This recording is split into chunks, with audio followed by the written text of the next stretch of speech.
Today's world, war is no longer just about territory or power. It is about people. Behind every headline and every explosion are millions of lives disrupted, families torn apart, and basic human rights pushed aside. The right to live safely, to access food, shelter, education, and freedom. These are not privileges but fundamental rights that are now at risk. We begin with the escalating conflict in the Middle East. President Trump is now threatening to, quote, massively blow up an Iranian gas field if Tehran attacks Qatar. War does not only involve soldiers. Ordinary people like families, children, and workers are often the ones who suffer the most. Bombings and airstrikes take innocent lives, violating one of the most basic human rights. The right to live safely. War destroys more than buildings. Hospitals run out of medicines. Food becomes scarce. Electricity and clean water become uncertain. And at the same time, conflict affects the global economy. Oil prices rise due to instability in the region, making fuel more expensive. This leads to higher transportation costs, increased prices of goods, and a heavier burden on ordinary people, even those far away from war. In many moments of history, the Church stood as a voice for the voiceless.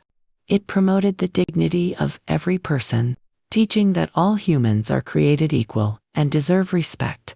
These teachings became the foundation for many human rights principles we know today. However, the Church's role has not always been perfect. There were times when it failed to defend human rights, periods when power, politics, or tradition overshadowed justice. Unfair.